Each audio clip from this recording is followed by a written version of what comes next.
George Kilpatrick Inspiration for the Nation, celebrating people we feel good about. How are you doing today? Spring is here. Yes, it is, finally.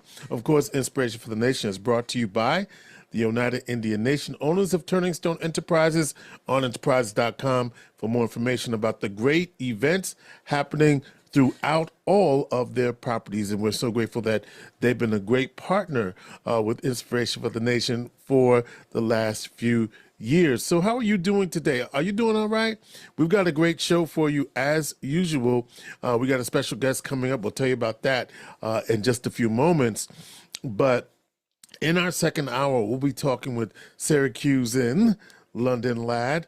He has collaborated on a new book, and it's going to be a great conversation, and I'm looking forward to that. We will also be talking to Eric Dixon. He's with the Tucker Missionary Baptist Church.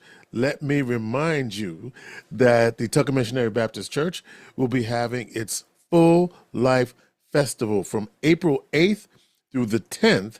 The first two nights will be straight up gospel, but on the 10th, which is the Thursday evening of the program, it's Tuesday through Thursday, it's a jazz concert. And so Eric will be here to tell us about that. And we also want to extend our condolences to the family of Pastor Ricardo Draper, who lost his dad. The Inspiration for the Nation community is sending its prayers. We also want to send prayers and condolences to the family of Marlena Dale Rahman. She is one of those quiet warriors in this community, formerly with the Syracuse EOC. She was one of those persons involved in the NAACP, involved in many other organizations.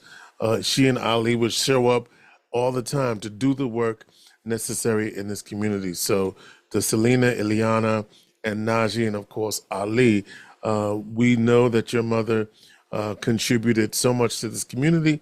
And we want to say from Inspiration for the Nation, we extend our love, prayers, and condolences. Their kids went to school with my kids, with at least my oldest son, and even though they're a little bit older, just a little bit, but they all went to school together, and so and they're neighbors, by the way. They live up the street, so we just wanted to make sure that we are on the record as extending our condolences to Ali on behalf of Inspiration for the Nation, and of course his family. And his family, I wanted to say with the brothers of the 100 Black Men as well. And so what else we got? So I was thinking, I had a great weekend. I spent some time with my baby sister in New York. We surprised her. For her birthday. She didn't know I was coming. We had it in the South Bronx, believe it or not. A lot of people, and it is turned around.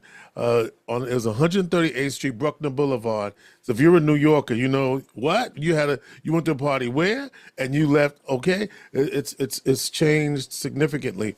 And for those of you who aren't familiar with the Bronx or New York City, think about where Yankee Stadium is, and then you're going to go south and straight south of that, right?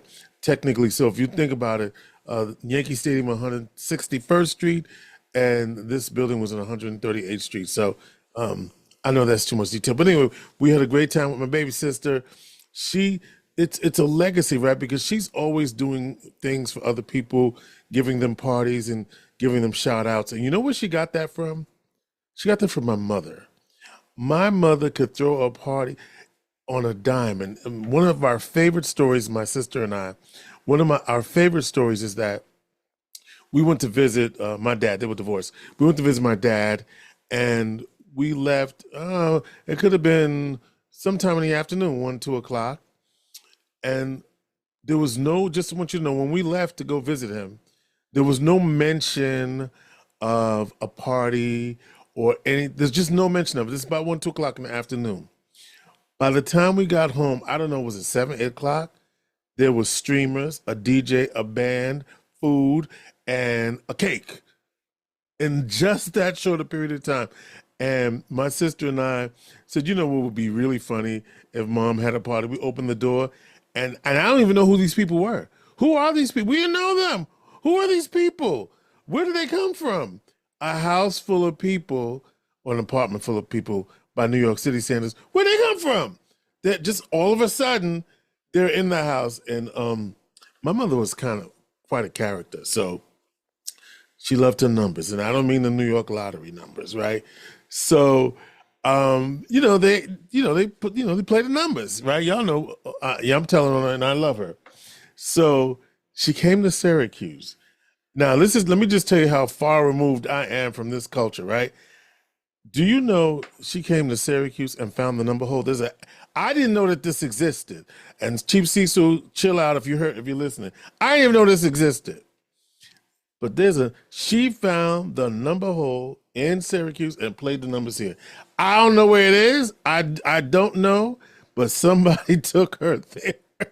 And y'all can say, you telling too much, Joe. I'm not just telling you. I'm from real people and they do real stuff. And so I ain't shamed. I am not shamed because that sister, my mother, dear heart, knew her way. And you know what? And when she hit, I got an envelope. Trust.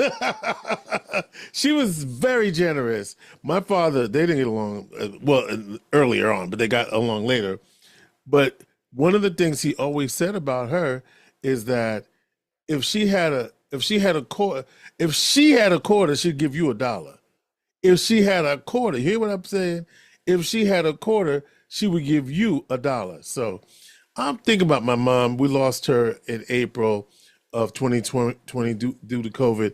But I'm starting to think about some of the ways in which she added joy to my life and the life of other people's. And the other thing I will tell you is that, so let's say the family and I would visit my mother in the Bronx, right? Where she lived. And no matter what time we would get in, y'all want something to eat? Now, she could take whatever is there and make something, and will be ready. Had every burner going, and it would be ready. Want some fried chicken, some rice and cabbage, or whatever it is. She was on it, and and then of course my wife is a vegetarian, so she had something special made for her. She even created a whole a meal that was just especially for her. So, yeah, she's somebody special. I mean, the thing is, what do we have if we don't have the memories of our family and our loved ones? And yeah, you said, I can't believe you said your mama she played the numbers. Yes, she did. Mm-hmm. Yes, she did. Ain't no shame about it. In fact, when I was a kid or younger, or even when I came home from school, I used to have to go to the store. And they had something called the Big Red. Y'all know any y'all know what that is? The Big Red, the yellow. I had to get these 3 papers, and somehow they figured out and they worked it out, and they did their connection. I remember my best friend's grandmother. There was some little cartoon in the Daily News, and I'm telling you, folks had their rituals. They would look in the ear of the cartoon to figure out what the number was going to be. I don't know how they did all this stuff, but it was way people did stuff. Even my aunt, church going lady, the man would knock on the door and get his little slip, and they would go ahead on and do what they have to do. It's just something that it's just the way things are, and it's traditions, it's family, it's culture. And I recall the services, the homegoing services in Syracuse for Dr. Jerome Daniels, partner of Core Thomas, and I believe it was his nephew who had all of these sayings that his uncle Jerome would say to him, like, a hard head makes a what? Of course, God is good what? And let's say, don't wait. As long as I owe you, you'll never what? Right? And don't make a, oh, I can't remember this one. But anyway, there was all these little sayings. And if you grew up in a certain time in the country or in the community, these things were just second nature to you because they were said to you all the time. Um, so yeah, it was. I just love. Well, what I guess what I'm saying is I just love family, but I'm also saying to all of you, let's not take for granted the people that we have in our lives. Spend time with them. When I was in the city this last week, I talked about the surprise party, but all my daughters were actually coming in from a trip they took, and they happened to be landing. They live in New York. They happened to be landing at JFK. So as part of the surprise party for my daughter, I'm also for my sister, I should say, I'm also picking up my daughters from the airport. Two of them, one came in Saturday, one came in Friday. No, one came in Saturday and the other one came in Sunday. And so in between surprise parties, I'm all over New York City. You know, JFK is in Queens, the party's in the Bronx. My daughters live in Harlem. I mean, I was all over. I mean, I put some miles on my car this weekend. But you know what? I wouldn't trade it for anything in the world. I'm blessed, and I'll just let y'all into a little bit of me. I mean, I'm a regular person from around the way. As who said this? I believe it was Calvin Corridors, right? Who retired, from the community, and he recently retired. I believe it was Pathfinders Bank, and he said he's comfortable on the corner and in the corner office, right? Which means, can I translate that for y'all? Do y'all know what that means?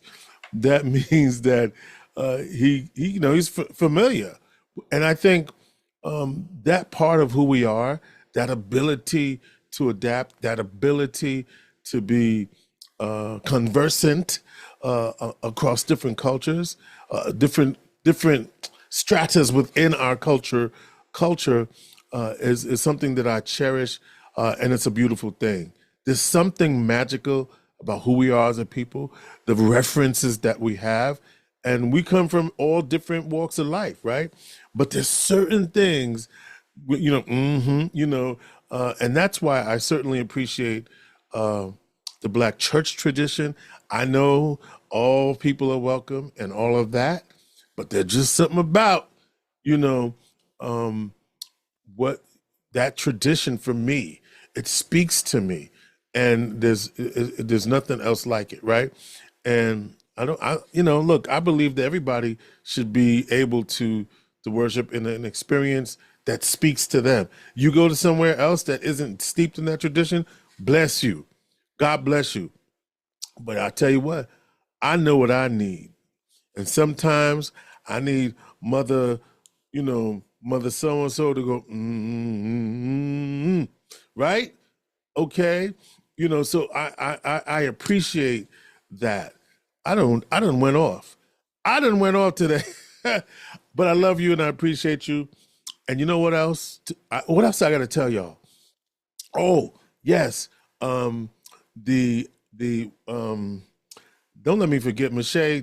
It's the Financial Empowerment Convention, not summit, but convention. Mark your calendars, April the 12th at the On Center, 8:30 to 5 for one part of it, and then there's another part of it from 6 to 9. It's all included in your one price, but it goes from 8:30 to like 9 p.m. on April 12th. It is a convention, y'all. And Michelle Brooks Rowley, if you know Michelle, she didn't put her, when she does something, and I can tell you it's done excellently and it's done well. And I've been working with Michelle for some time, and you have no better promoter of organization. She does it with an eye for detail. So love you, Michelle. April 12th, mark your calendars for that, because that is going to be a great event. And speaking of great events and marketing and promotion, Don't forget the Upstate Minority Economic Alliance is looking for you. So if you are an entrepreneur, a minority-owned business, check out UMIA at umia.cny. I think they changed their website. Let me just get that real quick for you. All right, I got it right. It's upstatemea.com. Upstatemea.com. And but if you type in umia.cny, you might get it. But upstatemea.com is the website. You should become a member of UMIA because there's some opportunities that are exclusive to UMIA members, and I believe as a bonus, you also get to be a part of the Center State CEO. So take advantage. Upstatemea.com, certification opportunities, networking and business opportunities, and if you're listening to Inspiration for the Nation, you'll get the T, the UMIA T, right here, George Kilpatrick Inspiration for the Nation. All right, I've talked enough. Y'all ready? It's time to check your money.